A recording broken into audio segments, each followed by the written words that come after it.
Welcome to the Agent Leader Podcast. My name is Brent Kelly. Thanks so much for joining me on this episode. Excited to be with you and to discuss today something that is a huge challenge for agency leaders and agencies in general. And that is, how does my leadership team lead meaningful change? Right? If there's something that we want to change or certainly improve, whatever term you want to use in the agency, how can we do it? How can we do it most effectively? And, as an opportunity of working with agencies across the country as part of the Sitkins network, I can tell you that that's one of the biggest challenges and frustrations for agencies we work with, as far as, hey, listen, I get it, or we get it, we want to do it, but how can we best get others to get on board? Or a better way of saying is, how do we get greater buy-in? So that'll be the focus of today's podcast. I'm going to talk about 4 specific things that you can do as an agency leader or an agency leadership team. And by the way, I would take this one step further. For any producers listening or insurance professionals who go, well, maybe I'm not trying to lead a team. This is also true about leading yourself to meaningful change. So it applies in all areas of discussion when it comes to, again, meaningful change or improvement in your agency. So excited to get started and talk about that. Before I get into the content that I want to discuss today, as always, I want to set a reminder of the purpose of the Agent Leader Podcast. Why do I do this? Why is it important? Well, it's to help you, the independent insurance agency leader, to help you gain clarity, to build consistency, and to make a commitment to become your best version possible. And I'm going to give a tease right now. I don't have a specific date of when this is going to happen, so that's why it's a tease, but be on the lookout. In the coming weeks, we're going to be introducing something that we are so excited about, and not just that we're excited about. I think that agencies, once they hear this, are going to be super excited about. And, we talk about the best version possible. We've got the best version possible experience, the best version possible process that we have our member agencies go through. But one of the things that we've talked a lot at Sitkins in the last year and beyond, but certainly in the last year, is how can we help get agencies that may be on the fence, or they're really interested in doing something, but they're not sure if they want to take that leap. How can we give them something meaningful, impactful, that they can begin to use and implement at a level that will get them on board and get them results quickly, right? Get them integrated quickly. So be on the lookout for something coming that's going to do just that. Again, we can't wait to announce it. We can't wait to get it out there. We can't wait for you as an agency leader and agency teams to be able to experience it because we know the impact that it's already had on agencies and the insurance professionals on your team, and the impact it'll have for you moving forward. So be on the lookout. All right, last thing I'll say on that. All right, let's get into the content today, because this is important content. As I've done in the past, I've got some bullet points, but I'm going to speak a lot from my heart, a lot from experience on this, that I want to share with you, again, the agency leader, of what you can do or your team can do, or how you can lead yourself to meaningful and significant change as you move forward. And there are 4 things that we're going to get into. But before I get into the 4 things, I just wanted to state this up front. In fact, I did a LinkedIn post, and I'm also live on LinkedIn right now. So hello for all the LinkedIn people that watch this. But I did a LinkedIn post this week that relates to what I want to talk about today. And what I put on LinkedIn, I'll start off with on this podcast, is this: that if I offered you $1 million today, would you be open to that change? Right? If I said, hey, we're going to make a big change today. Here's the change. You ready? I'm going to offer you $1 million. I'm going to give you $1 million. Would you be open to that change? The answer, of course, is yes. Of course I would, Brent. But now here's an interesting thing. Let's take a different direction. If I were going to say this, hey, for the next week in business, you're going to have to write using your non-dominant hand. Right? No reason, just because I told you so. Starting this week, if you're right-handed, you now have to write left-handed. You're left-handed, you have to write right-handed. Would you be like, oh, cool? Right? Probably not likely. Now, those are 2 very different examples, obviously. But what is the true difference between those 2, besides one's $1 million and one is handwriting? Well, the truth of it is the difference is this. One is based on outcome and one is based on behavior. And there's a great quote, and hopefully I say his name right. If it's Peter Senge or Senge, sorry, Peter, apologize. But I've heard this quote in many cases before. I love this. He said this: people don't resist change. They resist being changed. Right? People typically don't resist change. In fact, some people are like, oh, I love change, until you ask them to change a behavior or a habit. in many cases, and they go, well, now this is not as comfortable. Maybe I don't like this change. See, what people typically want is the outcome that positive change provides. What they don't want is the behavior, habit, or mindset that the change is requiring them to do, right? To achieve that outcome they want. And we think about this for independent insurance agencies. And again, I'm going to give you 4 ways or 4 steps, so to speak, to do this. But here's some examples we'd see with independent insurance agencies. What I want, the outcome I want, is an improved relationship and trust with my team. That's what I want. If I said, hey, would you want a change in your agency? There's improved relationship and trust with your team. Would you want that? Yes. All right. But what they often don't want is proactive communication and accountability, right? That's what leads to relationships and trust, right? So if I talk to a producer, for example, or a production team, what I want is a larger book of business, the outcome. Would you want that change? Of course you would. What I resist is consistent pipeline development or low-risk practices. We talk about sit-kins or high-level preparation. What I want is more sales and service capacity. I want greater capacity for my sales team, my service team to do things at a higher level, to have more time to do what's most important. Would you want that change? Yes.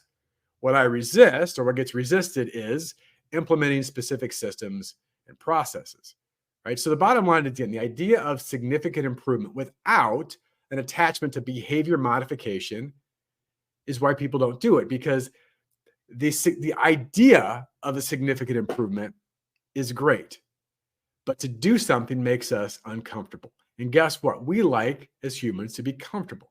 That's why we often stay content on talking about what we're going to do versus doing the thing that'll actually determine or get us the result or outcome we desire. Right? Logically, it doesn't make any sense. Emotionally, it makes perfect sense, because guess what? The comfort zone is comfortable. So as we get in today, I want to talk about things, well, okay, that may make sense to you, but what could I do or we do as an agency leadership team to help lead our team into significant change? And by the way, as you're going to hear me talk about, it has to be impactful change, right? Not just change for the sake of change. So I'm going to talk about 4 different things. And we're going to start with this first one. And I'll put this on my screen. Is about, and I'm going to compare and contrast, right? A couple of different sides. If you want to have significant or meaningful change, you've got to have clear vision versus confusion. Again, that may sound really obvious, but let's talk about that for a few minutes. Clear vision is that if your team asks you, or someone on your team asks you, where are we going? What will that look like? And what will that mean for me? Could you give them a clear and compelling vision of that future? Or is it, well, you're going to do lots of stuff, lots of people, lots of times, and it may change and vary, right? And by the way, I've mentioned this on podcasts before, but most agencies and agency leaders I talk to, and I'm guilty of this too, this is not easy. If you ask them what are some frustrations or things that are challenges to your agency success, they can often give you a number of reasons or answers. It's this, it's this, it's this. But when you ask them, what do you really want? Where do you really want to go? What does it look like? That becomes, gosh, I haven't really thought about that. So the first thing that you have to do, if you're going to ask someone else to change or lead them in a new direction, be really clear on what that direction and that change is going to be. And by that is really set the outcome. And then, of course, we'll talk about this in a minute, some of the things they'll need to go along with that change. But set a vision or expectation, a vision of a compelling future. If someone drove up to the front of your office or your house today and they pulled up in a car and they said, hey, hop in. Now, besides the fact that maybe you don't know them, that would be weird. But if you asked them, okay, where are we going? And they said, I don't really know, just hop in the car. Would you be compelled to get in? No, you'd be confused. You'd be like, well, I don't know where we're going. I don't know if I want to do this. So the first step of meaningful change is have a compelling and clear vision of where you're going and what it's going to look like, right? John Maxwell says it best. Leaders see more and leaders see before others, right? They see more. They're able to help some of their followers see the direction they're going, paint a vivid picture that compels people to say, maybe this is something I want to be part of, right? So that's the step 1 or key area number 1 is clear vision. Area number 2 I want to talk about in leading meaningful change is this idea of culture versus process. And when I explain process, I want to make sure that it's a little different than maybe what you're thinking. and I'll state this by asking this question. If you were going to implement a change in your agency, and it could be anything. I mean, it could be a new agency management system. That's a pretty big change. It could be as simple as a new printer. I don't know, in your agency, or it could be a little more directed to a strategy. This is our new set offense, or this is our new playbook that we're going to run from. Right. This is our new renewal process. It could be a number of those things. Right. But the new thing.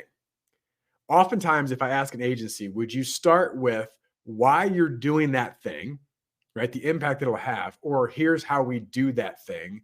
Which one do most agency leaders start with? They typically start with, because it's natural, the process.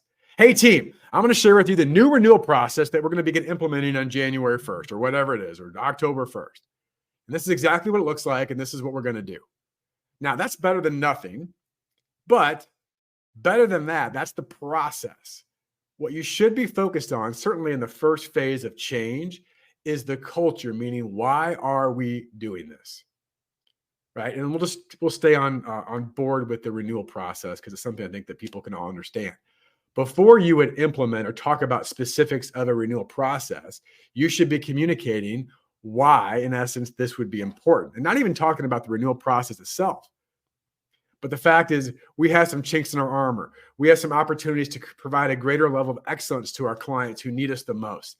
There are certain times where we're making promises that we haven't kept or delivered at the level we needed to, whatever it is, right? But we're talking about specific culture areas of what we expect. Our agency needs to do this better.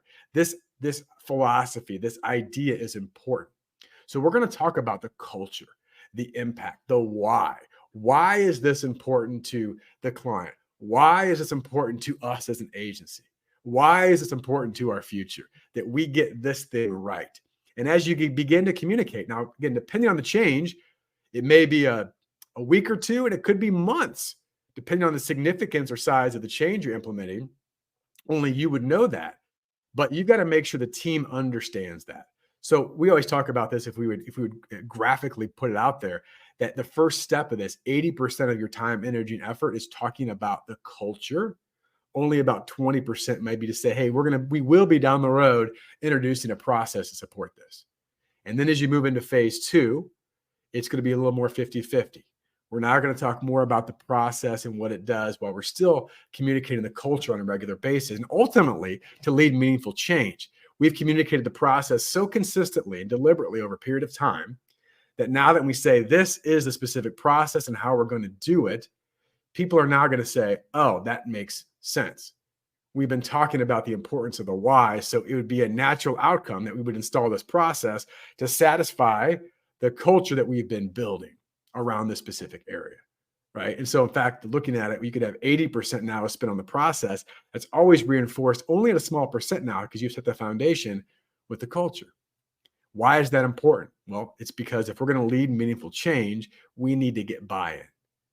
You could have the greatest idea in the world, and if you don't get people on your team to buy in, it's a pretty difficult idea to implement, right? In fact, in some cases, impossible because you're fighting uphill and people will actively work against you. Now, does this mean you're going to get 100% buy-in? No, right? No one's going to get 100% buy-in, but make your job easier. In fact, the quote that I've used many times is that you can either connect with people or you can try to convince them.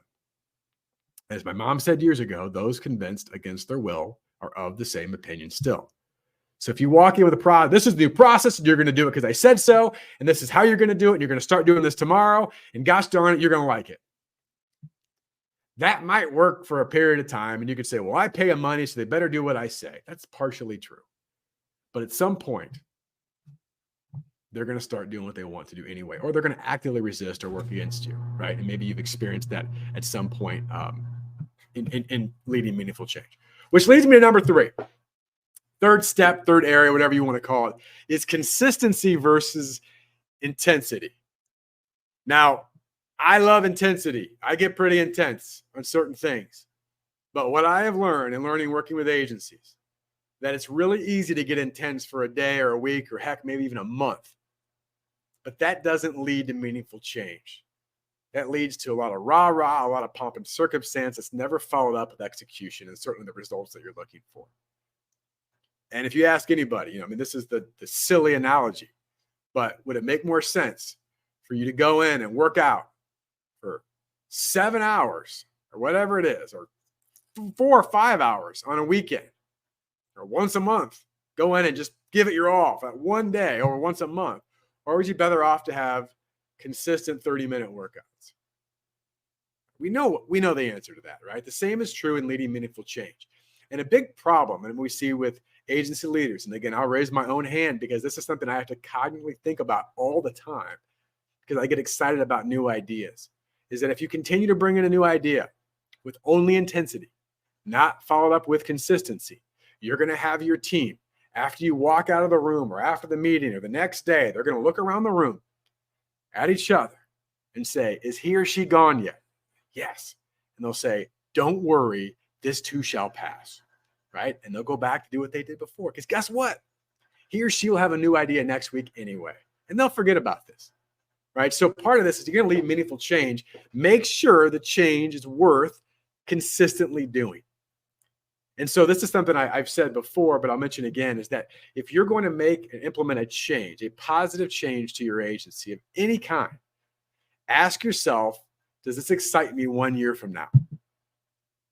Could I see our agency doing this 1 year from now, knowing all the things we have to do consistently?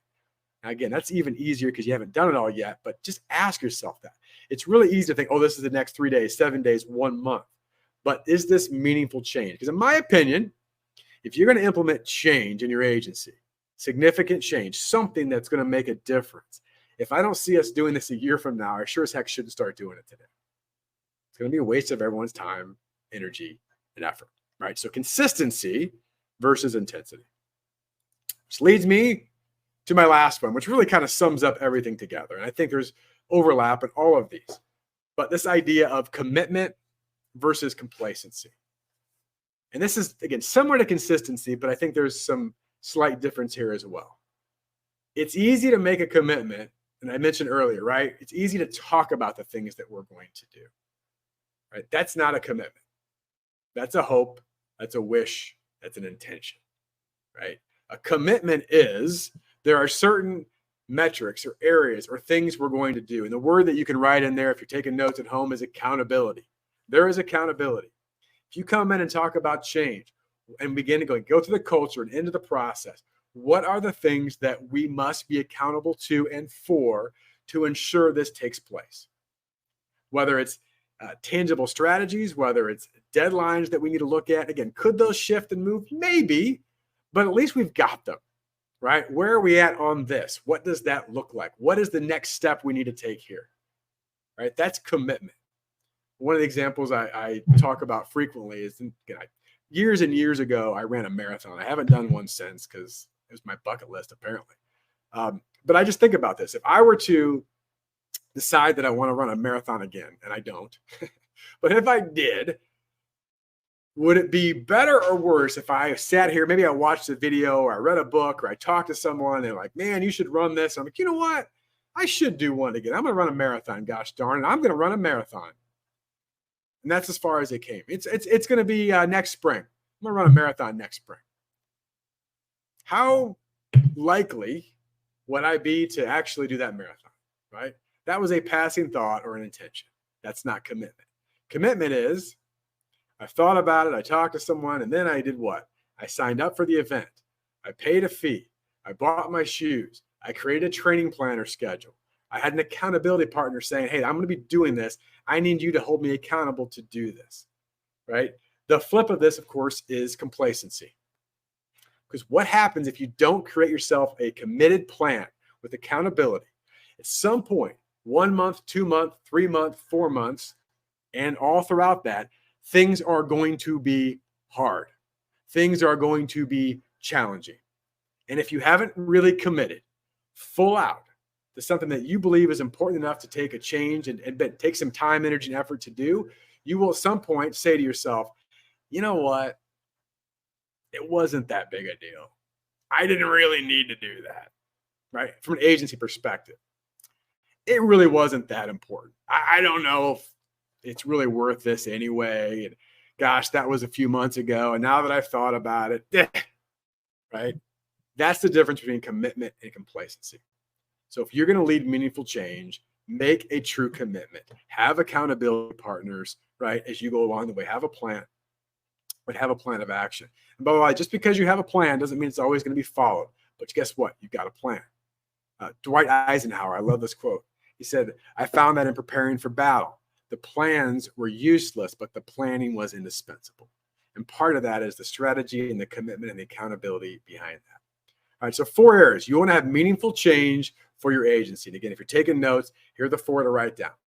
4 things to lead meaningful change. Number 1, do you have a clear vision of the outcome that you want? Do you see it? Can you paint the picture? Is the vision compelling? If someone asks you, where are we going? Could you say, we're going here, right? And there's an emotional excitement attached to that versus, I don't know, but it's going to be really cool, right? So clear vision versus confusion. Number 2, culture versus process. Are we starting first with culture? Why we're doing this, the impact it makes to our agency, our clients, whoever the change involves versus saying, this is the new thing and how we're going to do it on day 1. Why is this important? Because if we can establish the culture and the why, we can get greater buy-in. And if you don't have buy-in, you can't lead and get meaningful change. So culture versus process. Number 3, consistency versus intensity. Are we willing to be consistent over a period of time, or are we just going to show intensity? I'm fired up. I'm excited. I read a book. I watched a podcast. I watched the Agent Leader podcast. I'm excited. Here's what we're going to do, right? That's great. Intensity is good, but only if you truly have a consistent effort behind it. Can you see yourself and your agency doing this 1 year from now, right? Small bites at the apple versus eating 100 apples, right? For another analogy. And then lastly, as I just mentioned, commitment versus complacency. What's your accountability? What's your plan? What's your commitment to the outcome you want versus an idea? Because when it gets hard without commitment, these other things that I shared with you, you will quit. You will stop. How many things, raising my own hand, have you thought about or got excited about that you never fully committed to? You never actually executed? I can think of many things. And if I go through those 4 that I just listed, including this one, I can tell you there was a breakdown in one or all of those parts of why I never continued with something that I believe was important.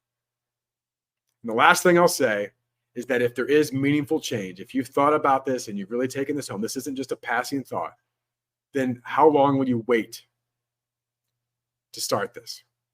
How long will you wait?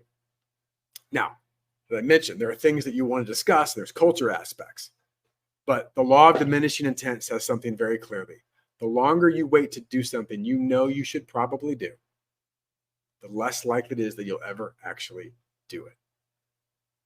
So, what is that meaningful change that you know it's right for your agency, it's right for yourself, it's right for your team, whatever your specific area is, and how long are you going to wait to get started? And then as you start that change, these 4 areas are going to be most impactful for you to lead yourself and your teams to the outcome you desire. Hopefully this was helpful to all of you. Thanks for listening in. Again, for all of our live viewers, thanks for popping on here as well. Obviously, this podcast is also available, whether it's Apple Podcasts or Spotify or Amazon or other places I don't even know, YouTube. So please subscribe and leave a review. We're trying to grow the audience here. We want to help agencies. We have a passion to help agencies, to help empower agencies, to equip agencies, to educate agencies to become that best version possible. By the way, if you don't have the book, go to sitkins.com/BVP to get a copy of the Best Version Possible book. This is succinct and can give you some guidance in your agency that you're looking for areas of growth. And then the last thing is be on the lookout. There's a big announcement coming in the next few weeks that's going to transform agencies and allow you as an agency to get on the fast track to success. Can't wait to tell you about that. Thanks so much for listening. We'll talk to you soon. Thanks. The Agent Leader Podcast is brought to you by the fine folks of the Rough Notes Company. They are publishers of the insurance industry's leading magazine and technical insurance content. Rough Notes magazine profiles successful agencies plus keen insights from respected experts on a host of must-know topics. Rough Notes Advantage Plus provides the tools to help your agency grow, providing authoritative information on complex coverage issues. Visit them and learn more at roughnotes.com.